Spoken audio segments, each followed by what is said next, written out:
자, 이제 이어서 임차인의 권리 두 번째 권리로 옵니다. 610페이지입니다. 자, 610페이지 와보시면은 이제 부속물의 매수 청구권이 나오고 있고요.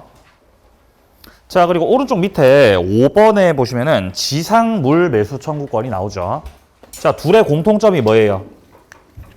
예, 맞아요. 매수 청구권. 맞습니다. 매수 청구권입니다.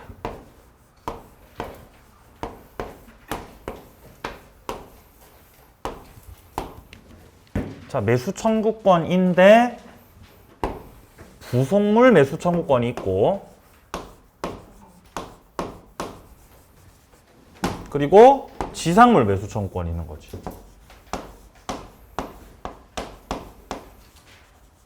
자, 부속물 매수 청구권은 예를 들면 부속물 뭐가 있어요? 네? 예를 들면 뭐가 있죠? 네, 맞아요. 에어컨 맞아요. 오, 맞아요. 정답이에요.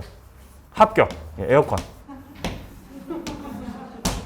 그렇죠? 에어컨. 자, 그리고 지상물은 건물이죠. 건물. 네.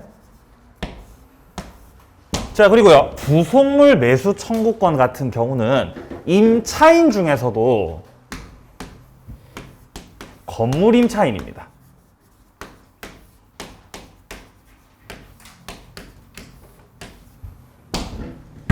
이와 관련된 내용들을 우리가 전세권 파트에서 본 적이 있어요. 건물 전세권자. 건물 전세권자가 부속물 매수 청구권을 행사할 수 있다. 그 내용하고 똑같아요. 똑같아. 자, 그리고 지상물 매수 청구권은 건물 임차인이 아니라 토지 임차인이에요.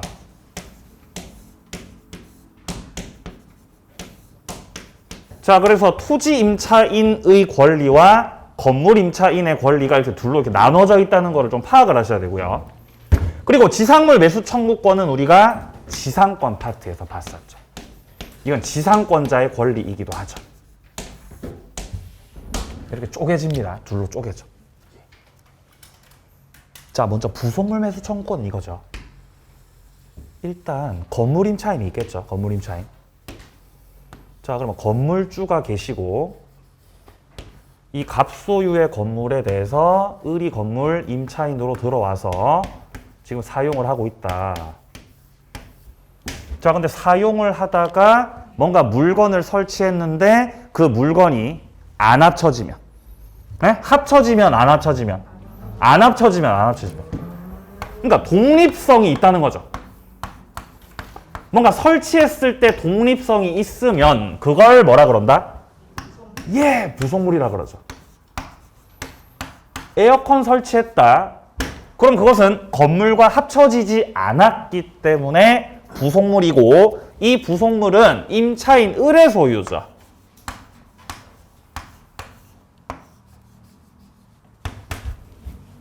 따라서 계약 기간이 만료가 됐을 때 이 부속물은 을 거기 때문에 을이 갑한테 네가 사가라. 네가 사가. 이 부속물에 대해서 매수 청구할 수 있다는 거죠. 이때 임대인이 부속물을 매수하기 싫을 수도 있죠. 나는 사기 싫은데. 그럴 수 있잖아요. 그렇죠? 나는 사기 싫은데. 거절이 돼, 거절 안 돼? 거절 못 하죠? 거절 못 해요. 왜 거절 못 해요? 왜 거절 못 한다? 강행 규정. 그렇죠? 또한 무슨 권? 예, 형성권. 맞아요. 형성권 맞아요.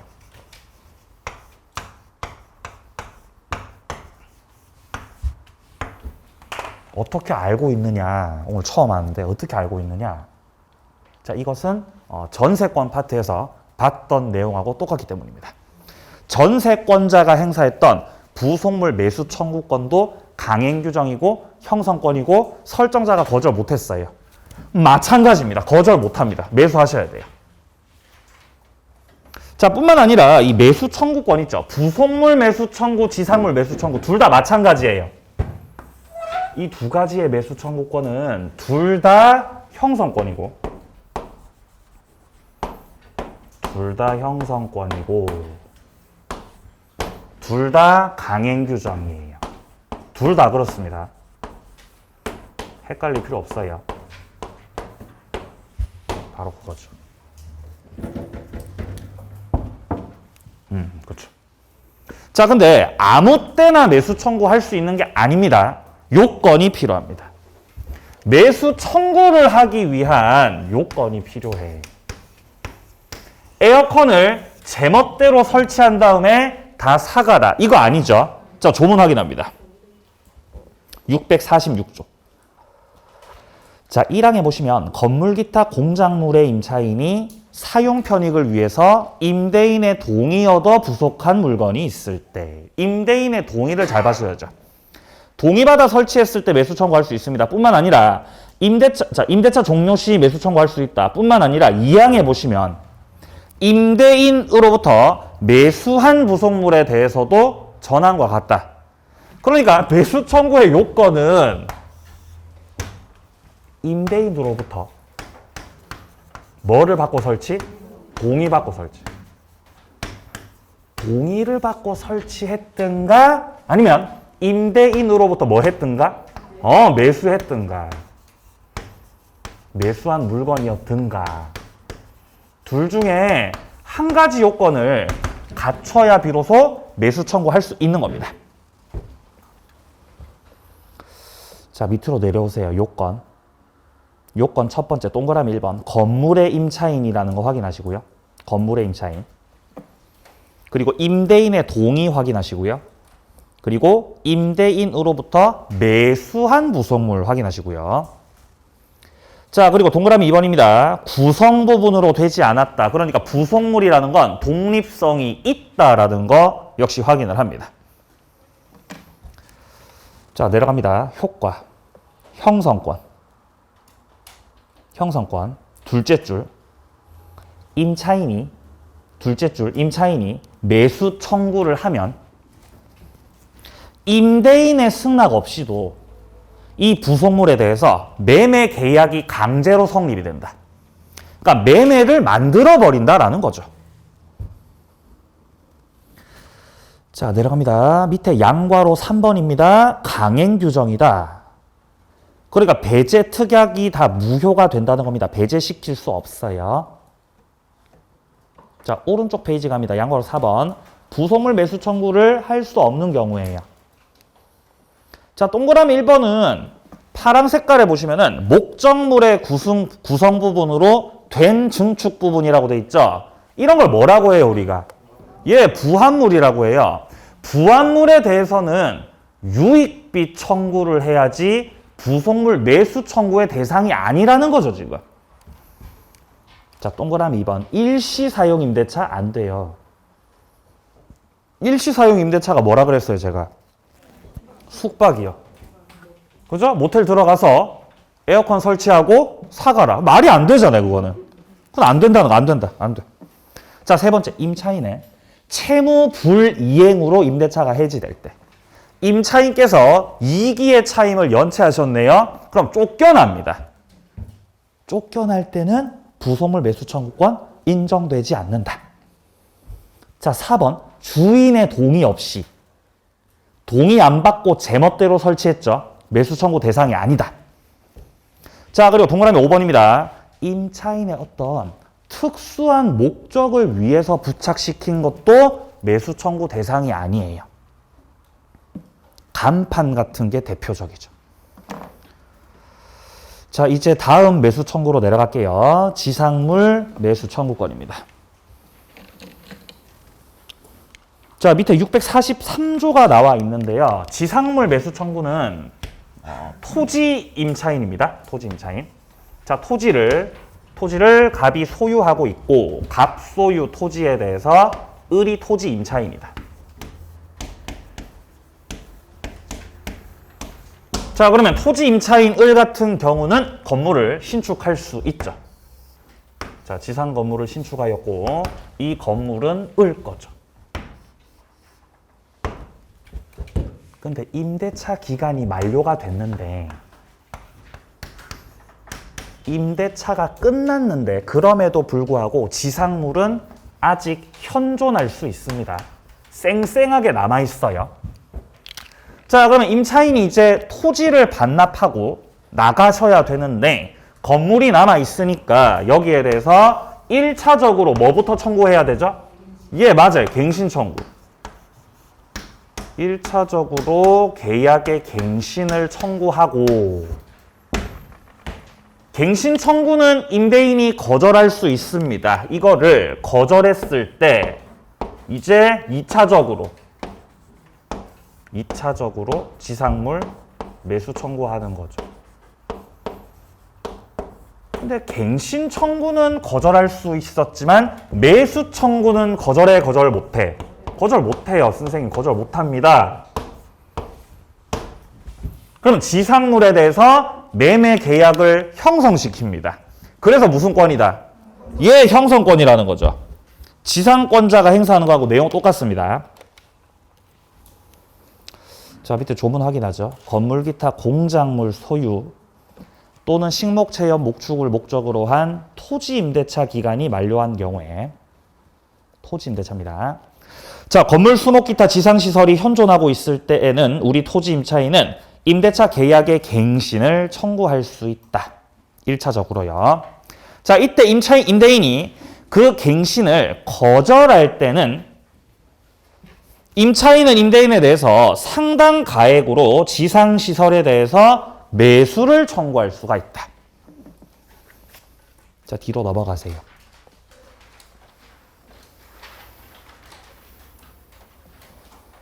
자, 뒤로 넘어가세요. 자, 일단 양괄호 2번을 확인합니다. 양괄호 2번 확인. 매수 청구의 대상이 되는 건물. 자, 동그라미 1번에서요. 파랑 색깔 부분 둘째 줄 오른쪽. 임대차 기간 중 축조되었다 하더라도 임대차가 만료한 때 그 가치가 잔존하면 되고 반드시 임대차 계약 당시의 건물이거나 임대인의 동의를 얻어서 신축한 것에 한정되지 않는다라고 돼 있죠. 그러니까 이 매수 청구의 대상이 되는 이 지상물이라고 하는 것은 임대인으로부터 동의를 받고 신축한 건물이어야 된다. 동의 안 받고 신축해도 매수 청구가 된다. 동의 안 받아도 매수 청구 된다는 거예요. 아니, 아까 부속물 매수 청구는 동의가 필요하다면서요. 예, 여기서는 필요하죠. 부속물 매수 청구. 근데 지상물 매수 청구에서는 아니, 임차인이 토지를 왜 빌렸겠냐. 임차인이 토지 왜 빌렸어요? 건물 지으려고 토지 빌린 거예요. 근데 동의 받고서 건물을 지었어야 매수 청구가 된다? 그건 아니라는 거죠. 그런 맥락입니다. 자, 동그라미 2번입니다. 행정관청의 허가를 받지 못한 무허가 건물이어도 매수 청구가 가능합니다. 추가하세요. 미등기 건물도 매수 청구 대상이 됩니다. 무허가, 미등기 둘 다 상관없어요. 미등기 건물도요. 자, 동그라미 3번. 객관적으로 경제적 가치가 있냐? 임대인한테 효용이 있냐 없냐? 그런 거 따질 필요 없습니다. 매수 청구 다 가능합니다. 자, 그리고 밑에 동그라미 5번도 확인하세요. 근저당이 있다. 자, 건물에 근저당이 설정돼 있어도 매수 청구를 할 수가 있습니다. 자, 그러니까 여기까지 종합해 봤을 때 매수 청구의 대상이 되는 그 지상물이요. 지상물. 건물이요. 건물. 그 건물은 동의를 받았든 안 받았든 임대인으로부터, 그죠? 허가를 받았든 안 받았든 등기했든 등기가 안 돼 있든 뭐 효용이 있든지 없든지 임대인한테 필요가 있든지 없든지 건물의 설령 저당권이 설정됐더라도 다 매수 청구 가능하다는 거죠. 그러니까 이런 동의, 허가, 등기, 효용, 필요, 저당권 설정 여부를 불문한다는 거죠. 불문하고 매수 청구가 가능하다. 이렇게 정리할 수 있겠죠. 그러니까 엔간하면 다 된다고 보시면 돼요. 엔간하면. 네.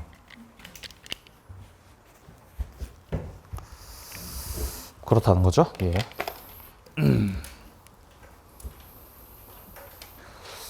자, 그 다음에 이제 오른쪽 갑니다. 오른쪽 페이지야.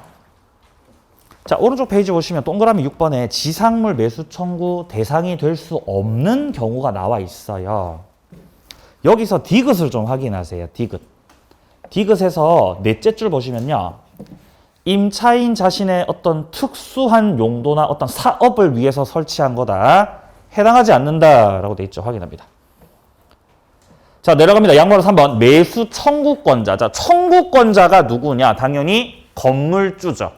건물주가 사가세요라고 청구하는 거죠. 그러니까 대부분 임차인이죠. 토지 임차인. 따라서 파란 색깔 부분.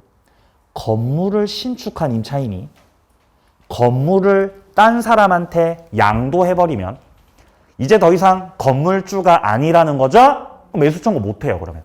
자기 건물일 때 매수 청구할 수 있다는 거죠. 자기 건물일 때. 자, 내려갑니다. 양보하고 4번. 매수 청구의 상대방. 통상의 경우 임차권 소멸 당시에 임대인이다. 자, 임차권 소멸 당시 임대인이 누구예요?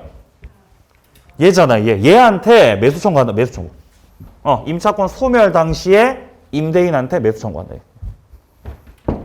근데 갑이 갑한테 매수 청구를 하려고 했는데 갑이 땅을 팔아버렸어요. 땅을 팔았어. 자, 그래서 병한테 소유권 넘어간 상태입니다. 지금 양수인이 계시네요. 자, 그럼 이렇게 제3자 양수인이 계실 때 우리 토지 임차인은 이 양수인을 상대로 지상물 매수 청구할 수 있냐? 이거 따져봐야죠, 이거. 어때? 이거 할 수 있겠어요, 없겠어요? 할 수 있을 것 같죠, 그죠? 할 수 있어요, 할 수 있어요. 그러니까 뭔가 이유는 잘 모르겠지만 할 수 있을 것 같잖아요. 할 수 있어요, 할 수 있어요. 네. 자, 단 여기서는 을이 대항력이 있을 때입니다. 이 을한테 대항력이 있다는 거는 제3자한테까지도 주장 가능하다는 거죠. 그럼 제3자한테도 매수 청구를 할 수가 있습니다. 자, 밑에 핵심 판례 보세요. 우선 종전의 임대인을 상대로 매수 청구하는 것은 허용되지 않는다. 뒷문장, 임차인이 건물 보존 등기를 필하여 대항력 갖춘 임차인이라고 하면 임차권 소멸 후 그 제3자에게 목적 토지가 양도되더라도 양수인 상대로 매수 청구권 허용이 된다는 거죠. 네, 대항력이 있어야 됩니다. 자, 뒤로 넘기세요. 614페이지입니다. 매수 청구 방법. 자, 동그라미 1번입니다. 기간 만료됐고 건물은 현존하고 있고 1차적으로는 갱신 청구한다. 임대인이 여기에 불응해서 거절하면 2차적으로 매수 청구하는 거예요. 1차와 2차로 나눠진다. 자, 그리고 셋째 줄에 갱신 청구권의 성질은 청구권이다. 임대인이 거절할 수 있지만 매수 청구권은 형성권이다. 거절 못한다는 것이에요. 자, 그리고 동그라미 2번에서 니은을 확인하세요. 니은. 임차인이 이기의 연체로 채무를 불이행했다. 그러면 쫓겨나는 거잖아요. 그때는 권리 행사를 할 수가 없어요. 내려갑니다. 밑에 양괄호 6번. 매수 청구권 행사를 하면 지상물에 대해서 매매가 성립하게 된다. 왜냐하면 형성권이기 때문이죠. 자, 그리고 매매가 형성됐기 때문에 동그라미 2번에 나오듯이 임차인의 임대인이라고 해야 되겠죠. 임대인의 건물 대금 지급 의무. 오타입니다. 오타. 임대인의 건물 대금 지급 의무. 그리고 임차인은 건물을 인도시켜 줘야 되는 거죠. 이 양자의 채무가 무슨 관계다? 예, 동시이행 관계죠. 매매가 만들어졌으니까요. 자, 그러면 건물은 얼마짜리로 팝니까? 자, 이거는 당시 그 시가를 기준으로 산정됩니다. 당시의 시가 기준. 자, 그리고 오른쪽에 양괄호 7번에 강행규정이다. 확인하세요. 강행규정이다. 자, 이까지 해서 임차인 권리 세 가지를 살펴봤습니다. 자, 요렇게 해서 이제 임대차를 특별법하고 다 해서 다 마무리하고요. 자, 이제 이어서 어디로 가시냐 하면은 가등기 담보 등에 관한 법률로 가겠습니다. 가담법.